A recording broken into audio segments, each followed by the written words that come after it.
Ce matin, un peu dans la même pensée que de garder notre joie, j'ai une thématique qui s'intitule « Voyager léger ». Il y a quelques années de cela maintenant, le temps semble aller tellement vite. Mon épouse et moi, nous étions au mont Washington. Et au mont Washington, on a monté ce mont, on a un peu sous-estimé. Vous savez, des fois, on sous-estime parce que à partir d'en bas, lorsque tu regardes le sommet, tu te dis, bien, c'est pas si dramatique, c'est pas si intense. Mais j'ai été surpris parce que lorsque j'étais à mi-chemin, je dis, waouh, c'est quand même bien, on est rendu à mi-chemin. Ne sachant pas que la deuxième partie était la plus difficile. Mais comme j'ai appris, parce qu'on a quand même fait quelques montagnes, et puis ma femme qui vient de la Suisse, on monte souvent en montagne, et j'ai réalisé que lorsqu'on monte, on doit laisser le maximum de poids en bas. Et pour chacune de nos vies, c'est important, dans nos vies, on fait le parallèle, parce que sinon, on ne se rend pas au sommet. Et c'est pour ça que c'est important pour chacun d'entre nous de voyager léger, parce qu'on veut atteindre les sommets que Dieu a préparés pour chacun de nous. Dis à quelqu'un, Dieu a un sommet que tu dois atteindre. Comment dis-le, j'attends patiemment. Dieu a un sommet pour ta vie. Dieu a une destinée. Dieu a quelque chose en réserve pour chacun d'entre nous. Et dimanche dernier, ce parallèle s'applique vraiment à ce qu'on va partager ce matin, de voyager léger. Le dimanche que j'ai partagé il y a 2 semaines, j'ai partagé justement un des points, c'était de ne pas céder notre pouvoir à notre prochain. Et souvent, ça m'a fait réfléchir que souvent, lorsque quelqu'un nous fait un tort ou lorsque quelqu'un nous fait mal ou lorsque quelqu'un nous fait quelque chose qui nous semble injuste, on peut être offensé ou blessé. Pour commencer, ça commence toujours par une blessure. Et à ce moment-là, il y a toutes sortes de sentiments et de pensées qui viennent. Pensez-y, à chaque fois que vous pensez à quelqu'un qui vous a fait du mal, quel genre de sentiment ou quel genre d'émotion est-ce que vous vivez? Et j'aime beaucoup ce que Proverbe 4, 23 nous dit. Par-dessus tout, veille à ce que quoi tu penses et ce que tu ressens, car tes pensées et tes affections modèlent toute ta vie. Chacun d'entre nous, on a souvent des choses ici, le mot veille, c'est garde. Ça veut dire sois alerte, sois attentif. Vous savez, on vit, nous, en campagne, on a moins besoin de s'inquiéter pour des voleurs ou des choses, mais certaines places, certains endroits où est-ce qu'on doit mettre des gardiens pour veiller, pour sécuriser. Et pour chacune de nos vies, on doit avoir cette garde, on doit veiller, on doit protéger nos pensées et nos sentiments. Quelles sont les pensées présentement que tu as? Quelles sont les affections ou les sentiments que tu ressens présentement? Et on doit veiller là-dessus. Et ce matin, je veux parler justement sur le pardon. Pardonner. Voyager léger veut dire de voyager en pardonnant, c'est-à-dire en laissant aller les offenses, en laissant aller. Lorsqu'une personne nous fait du mal, on doit être en mesure, en tant qu'enfant de Dieu, de laisser aller. Est-ce que vous savez que souvent, les sentiments, nos réactions sont conscients et parfois même inconscients? Peut-être que vous avez vécu des traumatismes dans vos vies, vous avez vécu des choses difficiles et parfois il y a des réactions, il y a des sentiments, il y a des choses qui viennent dans vos pensées et parfois même c'est des perceptions. Que ces perceptions soient réelles ou même imaginaires. On vit toutes sortes de choses. Et peut-être en autre mot ce matin, peut-être que tu as été offensé et que le pardon, tu n'as pas été capable ou été en mesure de laisser aller. J'aimerais vous encourager ce matin à vous dire que le pardon, c'est un processus, mais aussi une décision de ta volonté. Au moment où est-ce que tu vas décider de pardonner, de laisser aller le tort qu'une autre personne t'a fait, à ce moment-là, c'est un processus d'aligner tes pensées et tes sentiments avec ta volonté. Alors, on choisit de laisser aller. Moi, j'aime ça comparer à un muscle. Vous savez, lorsqu'on fait de la musculation, On ne devient pas gros ou grand ou fort d'un jour à l'autre. Il y a un processus. Et souvent, dans le pardon, il y a un processus. Au moment où est-ce qu'on décide de pardonner, à chaque fois qu'il y a quelque chose qui vient, on doit décider de laisser aller. Notre passage clé se retrouve ce matin dans Matthieu, chapitre 18, et versets 21 à 35. Je ne vais pas lire tous les passages. Vous avez sûrement déjà entendu cette histoire. Mais je suis vraiment content que l'apôtre Pierre a suscité la question, combien de fois est-ce que je dois pardonner à mon frère? Et l'apôtre Pierre ici, qui avait sûrement vécu quelque chose de difficile, et ayant écouté le maître parler, il savait qu'il devait pardonner, mais à ce moment-là, il dit, à chaque fois que j'y pense, je suis énervé, il y a quelque chose qui se passe. Combien de fois est-ce que je dois pardonner? Et Jésus lui dit 7 fois, 77 fois, 70 fois, ou 70 fois, 7 fois. Et il continue ici, puis ça veut dire qu'il faut pardonner à chaque fois que le sentiment ou la pensée revient. Et il raconte l'histoire ici d'un roi qui voulait régler ses comptes avec ses administrateurs, avec les administrateurs de ses biens. Et pour commencer, on présente au roi un débiteur qui lui devait plus d'1 milliard d'euros. Écoutez bien, ça c'est dans les termes d'aujourd'hui, on parle de 1,4 milliard canadiens. Combien d'entre vous aimeriez avoir ce montant-là en banque ce matin? Amen. Les amens sont très forts. Je sais que chacun d'entre vous, vous aimeriez pouvoir avoir ces montants en banque. Moi, en tout cas, j'aimerais. Je ne sais pas pour vous ici, mais on pourrait être en mesure d'être une bénédiction. Mais ici, il devait 1,4 milliard. Et ce fonctionnaire, on l'intitule le débiteur, parce que lorsque quelqu'un t'emprunte, il est le débiteur, il fait un retrait. Et ici, le roi dit, allez chercher ce serviteur, vendez tout ce qu'il a, vendez ses biens, vendez même ses enfants, sa femme, livrez à tout afin de payer ou de rembourser cette dette.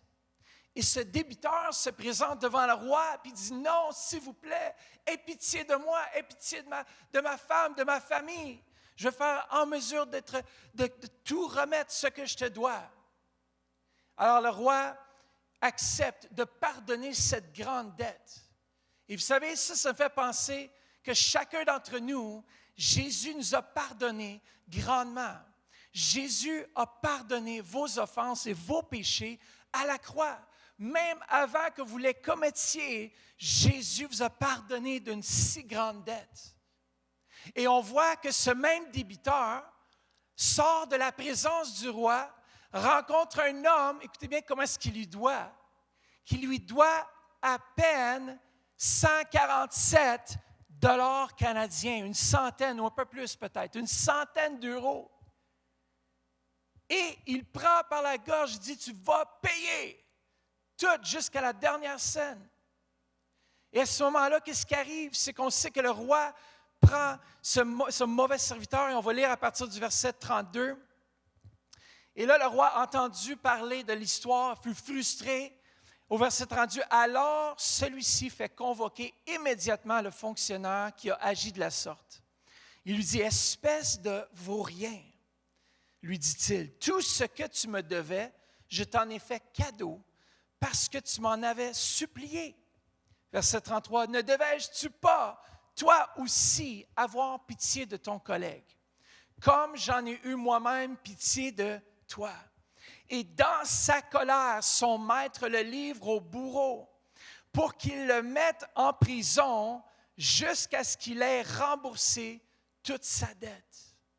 Voilà comment mon Père céleste, et Jésus qui dit ça, vous traitera, vous aussi, si chacun de vous ne pardonne pas de tout son cœur à son frère. Est-ce que vous désirez voyager léger ce matin? Est-ce que vous désirez avancer dans la vie sans fardeau, sans poids? Vous savez, trop souvent, comme je vous disais, il y a plusieurs situations qui se sont produites dans ma propre vie où est-ce qu'à chaque fois que je pensais à un tel scénario, une telle situation, une telle circonstance, je me remémorais ces choses et je portais le fardeau de la situation. Je me sentais comme le créditeur. Je me sentais comme celui qui avait donné et qui ne savait jamais faire rembourser. Et lorsqu'on médite à cela trop longtemps, est-ce qu'on dit, non, toi, tu as une dette, tu dois me payer. Et à ce moment-là, j'ai ressenti toutes sortes de choses et puis le Saint-Esprit me fait réaliser, il dit non, relâche, relâche. Oui, mais ça fait mal, relâche. Fais-moi confiance, relâche. Et combien d'entre nous, ce matin, au lieu de relâcher, c'est comme si on a un sac à dos et on met les offenses de ce que les autres personnes nous ont fait et pendant notre vie, on marche quotidiennement avec cela. Voulez-vous savoir que refuser le pardon est un refus de lâcher prise du pouvoir perçu. Souvent, on perçoit un certain pouvoir en retenant une dette, n'est-ce pas? Lorsqu'on dit que tu as l'impression que si je vais te demander pardon, je efface ta dette ou je libère tout ce que tu es, tout ce que tu m'as fait, tout ça. Et pourtant, c'est ce que Dieu nous demande, mais souvent, on pense retenir quelque chose sur notre côté. C'est comme une vengeance ou un désir, c'est un pouvoir perçu. On peut même se sentir puissant lorsqu'une personne a besoin d'être pardonnée. Et nous sommes la seule personne à pouvoir le faire. Combien d'entre vous vous êtes déjà senti puissant lorsque quelqu'un vous doit un pardon et vous dites, toi, je ne vais pas te lâcher jusqu'à temps que tu me demandes pardon correctement. Combien de fois la personne vous a demandé pardon, je ne sais pas si ça vous est déjà arrivé, et tu as dit, ton pardon, il n'est pas vrai. Je ne sais pas si je suis le seul, ça m'a déjà arrivé. Je dis, est-ce que tu es sérieux là? Est-ce que tu me demandes vraiment pardon?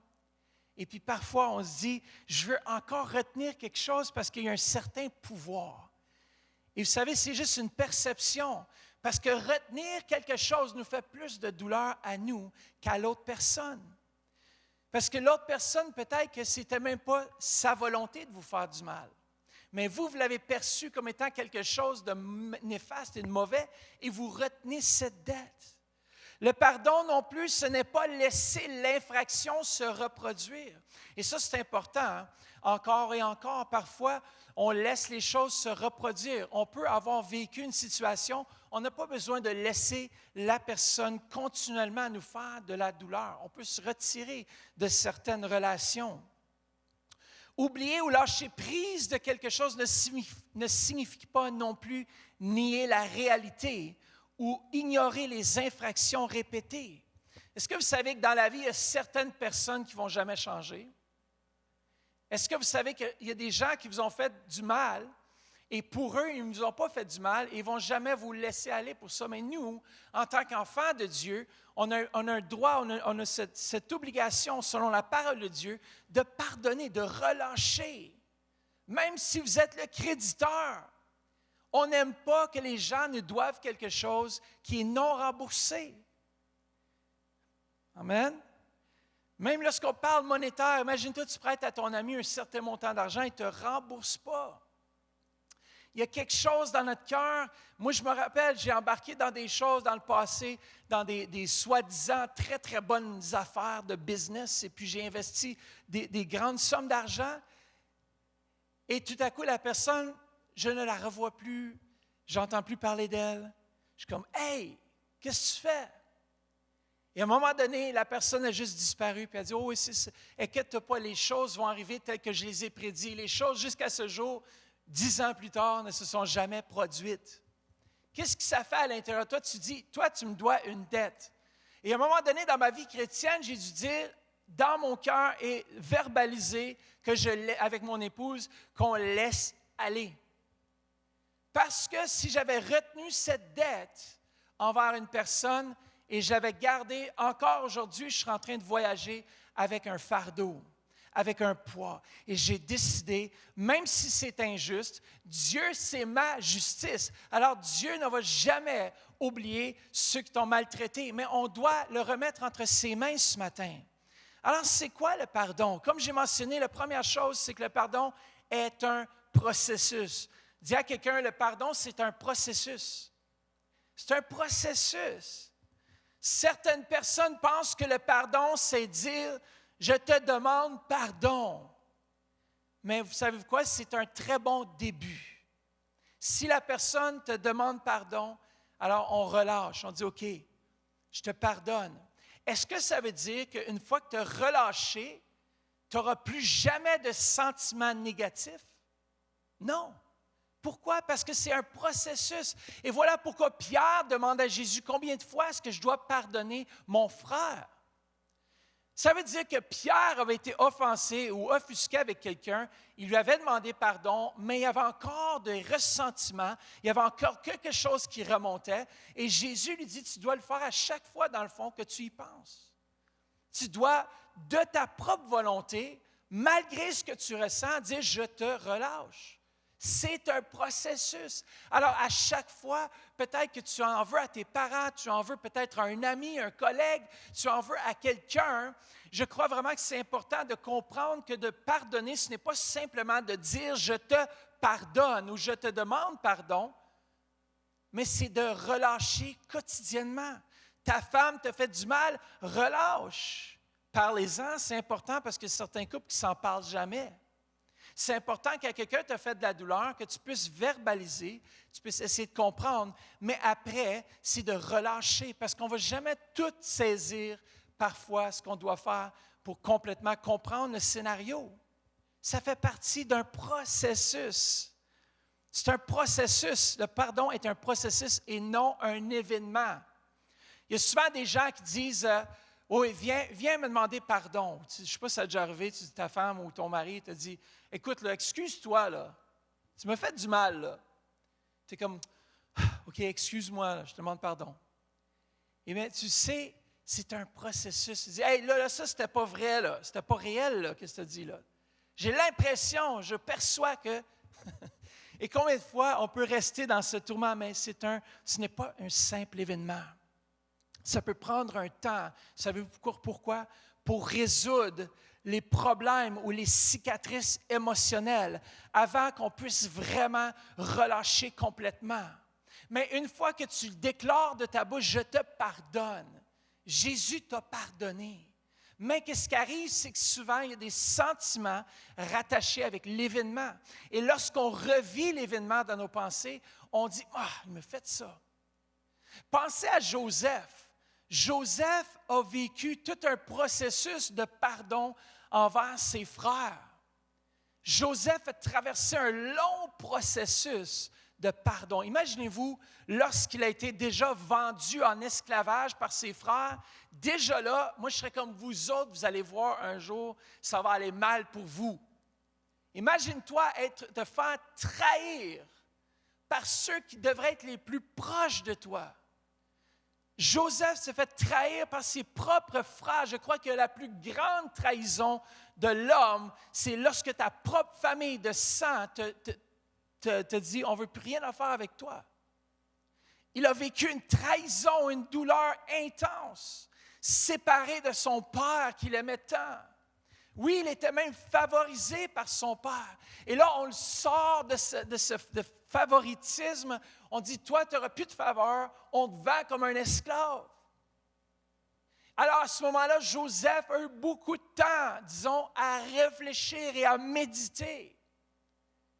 Mais c'est un processus pour lui parce qu'on voit même moi je crois que c'est le plus grand des pardons, on voit même qu'il aimait, une fois qu'il est devenu, après avoir traversé la prison, toutes sortes de fausses accusations, et que maintenant il est rendu premier ministre d'Égypte. Lorsque ses frères viennent vers lui à cause de sa sagesse, il avait plein de nourriture en Égypte, mais pas pour le peuple d'Israël. Pour Jacob, son père, il manquait de nourriture, ses frères viennent en Égypte. J'aime tellement cette partie parce que Joseph met ses frères à l'épreuve. Oh, s'il voulait réellement se venger, il aurait pu le faire.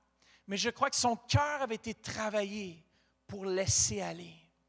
Et je crois que c'est le plus grand des processus de pardon et le plus puissant des processus de pardon qu'on peut voir dans la parole de Dieu. Dans Hébreux 12, 14 à 15, ça nous dit ceci.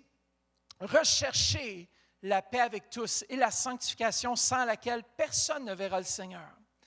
Veillez à ce que nul ne se prive de la grâce de Dieu et à ce qu'aucune racine d'amertume pousse des rejetons, ne produise du trouble et que plusieurs n'en soient infectés. Lorsqu'on a de l'amertume dans nos cœurs, on peut dire, je te demande pardon, mais si on retient encore, moi j'ai un arbre chez moi qui était complètement mort.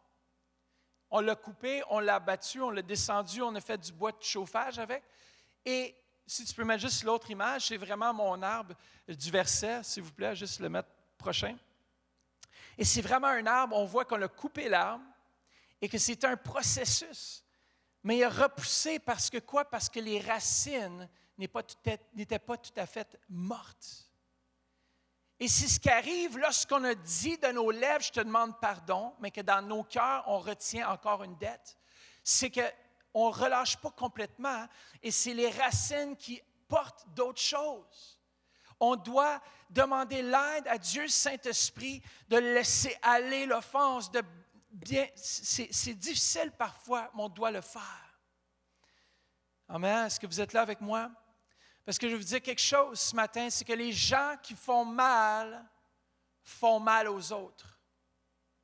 Les gens, écoutez bien, les gens qui font mal, qui ont été blessés, vont eux-mêmes, s'ils ne pardonnent pas ou qui ont été offensés, vont blesser, vont faire mal aux autres. Si tu as été offensé et tu n'as pas pardonné, tu vas offenser d'autres. Et tu vas vivre c'est comme un poison.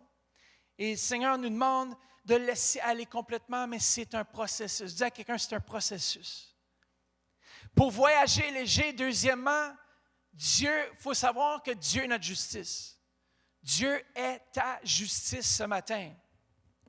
Comme je disais, ici on parle souvent de régler des comptes. On voit même dans tous les films Netflix qu'on voit ou qu'on peut regarder souvent à la télévision, l'homme aime parfois des films de vengeance, n'est-ce pas? Est-ce que je suis le seul des fois? Là? Mais lorsqu'on maltraite quelqu'un, lorsqu'on lui fait mal, dans ton cœur, il y a comme quelque chose, lui, là.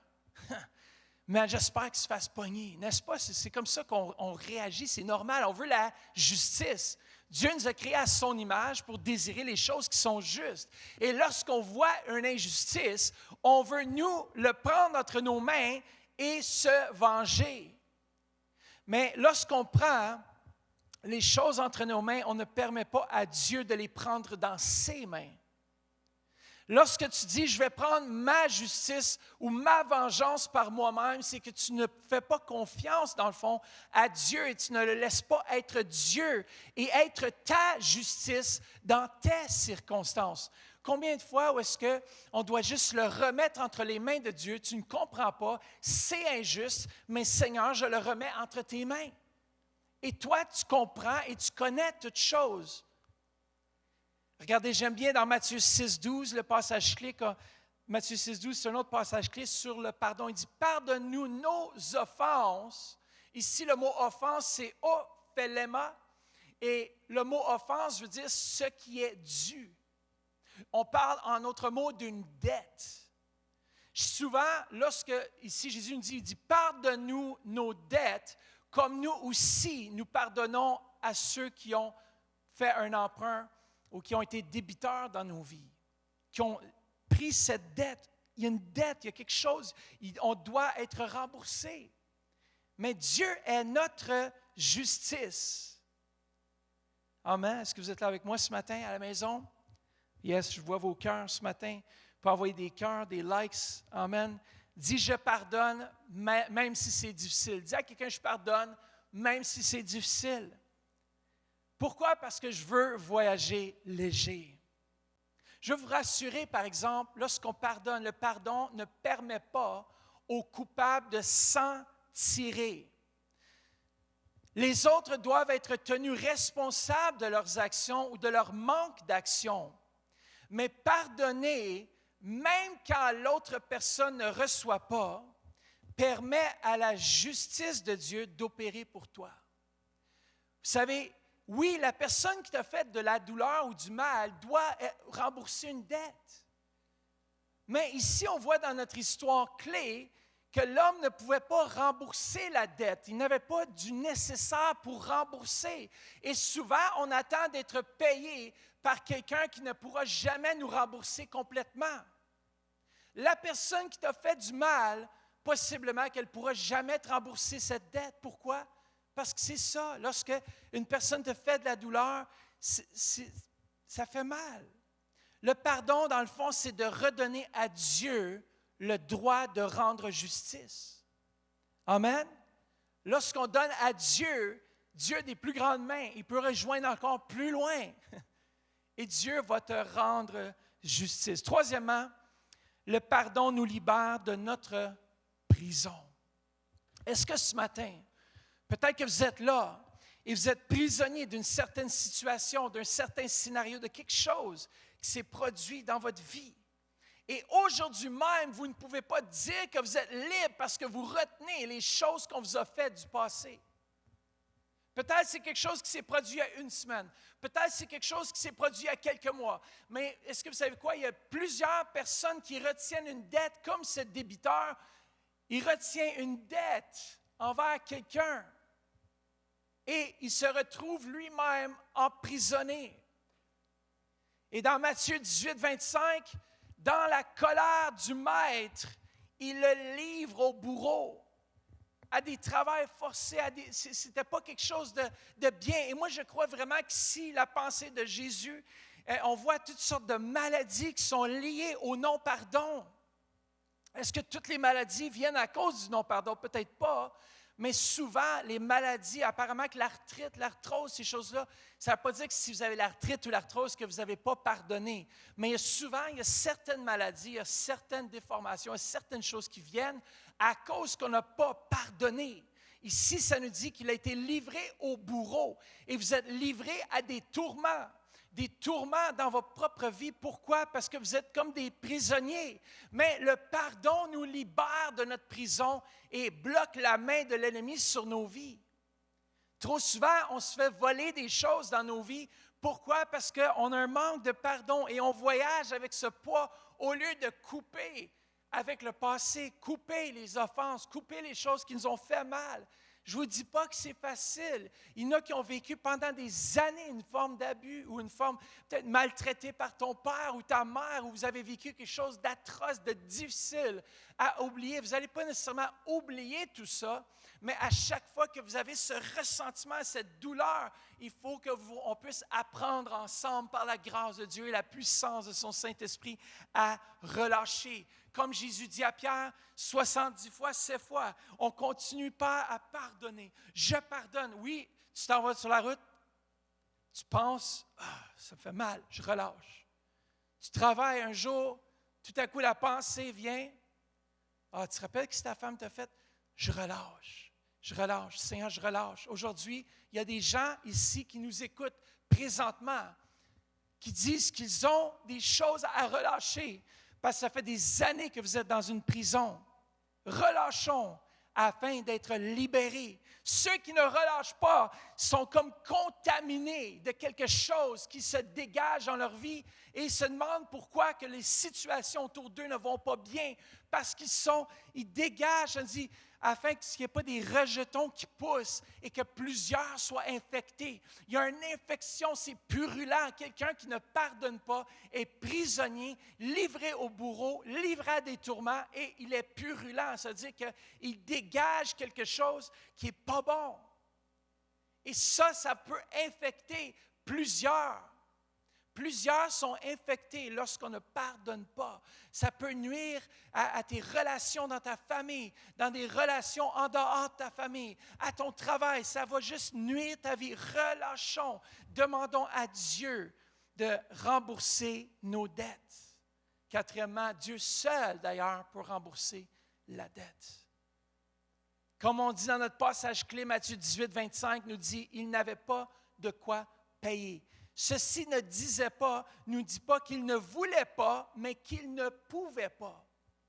Et lorsqu'on exige le pardon à nos débiteurs, parfois ils disent, oui, je te pardonne, mais je ne sais pas comment te rembourser, je ne sais pas comment te remettre ce que j'ai fait. Je t'ai fait mal, mais je ne sais pas comment te rembourser. Il dit, il n'avait pas de quoi à payer. Est-ce que ton père terrestre, peut-être, il t'a volé ton innocence? Ou un mononcle ou quelqu'un dans ta famille qui a volé l'innocence de ta jeunesse, un parent qui ne peut pas non plus te repayer pour avoir manqué d'amour dans ta jeunesse. Peut-être un conjoint ou une conjointe qui ne peut pas repayer pour la douleur causée par son infidélité. Seul Dieu peut rembourser la dette. Seul Dieu est en mesure de te donner ce dont tu as besoin ce matin. Embarque sur le payroll de Dieu. Ce matin, je déclare que tu n'es pas sur ton propre payroll, mais que tu embarques sur le payroll de Dieu parce que Dieu est capable de rembourser la dette entièrement et de l'effacer. Comment il l'efface et il le jette dans la mer de l'oubli. Il est capable d'apporter la guérison dans ta vie. Toujours chercher une façon de faire payer. Les gens autour de nous qui nous ont fait du tort nous apportent dans une vie de frustration et de fardeau. Comment? Est-ce que quelqu'un, ce matin, peut-être que c'est toi, tu es frustré de la vie? Moi, je sens qu'il y a des gens qui sont frustrés de la vie, ils ne savent pas pourquoi, mais je peux vous garantir parce qu'il y a du non-pardon dans ta vie. Ils sont frustrés, ils tournent en rond comme le peuple dans le désert. Seigneur, Seigneur, réponds à mes prières. Ça me dit, il vaut mieux pardonner ton frère. Si tu as quelque chose contre ton frère, laisse ton offrande à l'autel et va te réconcilier avec lui rapidement. Parce qu'on peut faire plein de choses pour Dieu, mais ces choses-là ne sont pas aussi importantes que de pardonner ceux qui nous ont fait du mal. Alors, est-ce qu'il y a quelqu'un ce matin avec moi qui est à l'écoute et qui dit, Seigneur, aide-moi à remettre tout cela entre tes mains. J'aimerais qu'on puisse répéter ensemble ceci. Dites ceci avec moi. Dieu, tu connais mon passé. Tu as vu tous les torts, toutes les douleurs, chaque larme. Et Dieu, je décide de n'avoir aucune amertume. Je ne vais pas faire payer ceux qui ne peuvent pas. Dieu, j'abandonne cette dette à toi. Est-ce que vraiment vous l'abandonnez? Tu promets de prendre ma cause en main. Tu me dis que tu vas payer double. Comment dites-le? Pour toute injustice. Alors, j'abandonne les torts causés par ma famille, mes amis, mes collègues de travail, mon prochain, et je mets ma confiance et mon espérance en toi. Je crois que si vous avez répété ces paroles avec moi et que sincèrement et profondément, vous êtes sérieux avec Dieu et sérieux avec ceux qui vous ont fait du mal. Je ne vous dis pas que c'est un processus facile, mais c'est un début et de relâcher quotidiennement. Cinquièmement, le pardon, c'est une décision. On doit décider. Vous savez, le pardon commence par une décision mentale, mais la partie émotionnelle du pardon est enfin de pouvoir abandonner le ressentiment. La guérison émotionnelle peut ou non suivre rapidement après que nous pardonnons. C'est ça, des fois, les gens sont confus. Et Pierre était dans la même confusion. Il dit, mais pourtant, j'ai pardonné, mais je ressens toujours ces choses qui remontent à la surface. Et Jésus, non, il faut que tu relâches continuellement. Il faut pardonner régulièrement. Jésus demandait pardon à ceux qui l'avaient offensé. Il dit, pardonne-leur leurs dettes. Pardonne-leur leurs dettes, ils ne savent pas ce qu'ils font. Le pardon n'est pas basé sur les actions des autres, mais sur notre attitude. Quelle est ton attitude lorsqu'on te fait quelque chose qui est contraire? Et on dit, Seigneur, même si je ne le ressens pas, là, même si je ne ressens pas, je relâche. Je relâche et je te fais confiance. Trop souvent, alors c'est important de se souvenir de ceci à la maison, répétez après moi, dit le pardon est une question d'attitude et pas des actions des autres. Le pardon est une forme, c'est ton attitude. Je décide aujourd'hui de relâcher. savez, comme on a dit ce matin, voyager léger. Moi, j'ai voyagé souvent et souvent, on peut voyager avec de l'excès. Lorsqu'on voyage avec de l'excès, on nous charge à l'aéroport. Je ne sais pas d'entre vous, vous avez fait plusieurs voyages. Maintenant, on fait un peu moins de voyages, mais bientôt, on va en faire des voyages. Mais lorsqu'on arrive, et moi je trouve ça tellement drôle, les gens, là, c'est comme à la limite, là, tu sais. Il faut qu'ils apportent toutes sortes d'affaires pour la famille, le mononcle, la ma-tante, ils retournent dans leur pays et je vois ça arriver, ils vont payer pour 3 valises. C'est incroyable, là, le poids, ils vont aller jusqu'à la limite, n'est-ce pas? Mais est-ce que vous savez que lorsque tu arrives à destination, pour tout charger les bagages, wow, c'est difficile. Tu as besoin de 3 carrosses avec 2 personnes qui t'aident. Parce que tu as tellement de bagages. Et si c'est toute une famille, oh my goodness, chaque membre de la famille va avoir payé pour de l'extra. Comme ça, on arrive avec 15 valises. Comme ça, on peut bien être sûr d'apporter des cadeaux pour tout le monde. Mais comme vous savez, lorsqu'on a des bagages d'extra, il y a des frais qui viennent avec ça. Et dans nos vies, lorsqu'on décide de porter ces fardeaux, de porter la douleur, le non-pardon va te coûter. Qu'est-ce que ça va te coûter? Ça va te coûter la joie et le bonheur. L'amertume va te coûter la paix. Si tu n'as pas de paix dans ta vie, c'est ça, c'est parce que peut-être en quelque part, il y a de l'amertume. Le bagage va te coûter quelque chose et va te coûter ta destinée. Nous, on croit ici, à l'Église de Centre, que chaque personne a un appel particulier et on doit être relâché dans notre destinée. Ce matin, en conclusion, j'aimerais vous dire comment est-ce qu'on peut pardonner concrètement de façon plus facile de comprendre le pardon. J'aimerais le diviser en 5 étapes en terminant ce matin. La première chose, c'est que souvent on a mal, mais on ne veut pas l'admettre. Alors la première chose, c'est admettez la douleur. Oui, ça fait mal. Mais on ne peut pas rester isolé. On ne peut pas rester dans nos problèmes. On ne peut pas rester dans ce non-pardon. Si vous voulez voyager léger, on peut l'admettre. Il y a pas, des fois, il y a quelqu'un qui nous a fait mal, puis au lieu de faire face et de dire, écoute, ce que tu m'as fait, ça m'a fait vraiment mal. Et souvent, on pense que, ouais, mais tu sais, je ne veux pas mettre plus de fardeau sur la situation parce que cette personne-là. Non. Le fardeau que les autres portent, ce n'est pas votre problème. Vous, on a assez de nos propres soucis. Admettez la douleur. Comment? Ça permet à toutes les toxines, à tout ce qui est néfaste, d'être relâché. Parlez-en à quelqu'un. Vous avez de la douleur, parlez-en. Ce n'est pas quelque chose qu'on doit retenir.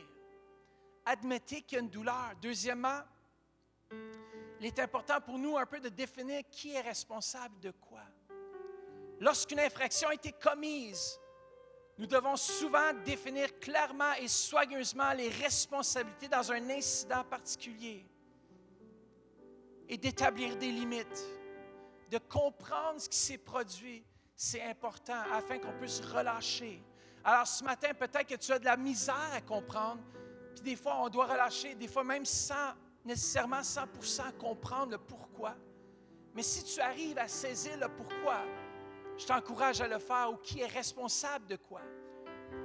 Parce que souvent on se charge des fardeaux des autres, mais on a assez de porter ce que nous on doit porter. Troisièmement, pour nous aider à comprendre pourquoi l'autre personne nous a fait du mal. Pourquoi est-ce que cette personne-là m'a fait du mal? Posez-vous la question. Vous savez, des fois, de réinterpréter la situation nous aide à comprendre pourquoi est-ce que l'autre personne nous aurait fait du mal. On ne peut pas changer ce qui s'est passé. On ne peut pas renverser les situations. Mais avec l'aide du Saint-Esprit, on peut demander à Dieu de nous donner ses yeux pour voir la situation. Quatrièmement, on doit aller au-delà de notre propre douleur pour pardonner. Corrie ten Boom, qui est une femme qui a vu des gens de sa famille dans la Deuxième Guerre mondiale se faire exterminer par Hitler. Elle a survécu les camps de concentration. Elle a survécu ces moments difficiles. elle se retrouvait en Allemagne un jour pour donner un speech. Elle parlait justement de laisser les fardeaux aller, de pardonner. Elle était dans le pays où elle avait été offensée. Et tout à coup, à la fin du service, elle voit un ex-officier nazi qui s'avait converti à Christ, qui se tient devant elle et qui lui tend la main pour dire « Je te demande pardon ». Et Corrie ten Boom, à ce moment-là, elle est restée froide, rigide. Sa main était collée contre son côté. Tout à coup, il y a eu les flashs de sa famille qui est en train de mourir. Et elle a demandé à la grâce de Dieu de pouvoir lever sa main pour pouvoir lui donner, parce que ça faisait quelques instants qu'elle restait là à le regarder et ne pas tendre la main à cet homme qui était là pour lui demander pardon, pour rectifier les choses. Elle a dit, Seigneur, aide-moi à lui donner la main afin de le pardonner. Et tout à coup, elle a levé la main. Par la grâce de Dieu, elle a donné la main. Et elle a dit à ce moment-là, elle a ressenti comme quelque chose qui sortait d'elle pour pardonner cet homme. Elle avait relâché la douleur. Elle a relâché en ce moment-là tout ce qui était fardeau. Elle devait aller au-delà de sa propre douleur pour dire, je te pardonne. Cinquièmement, choisir de relâcher.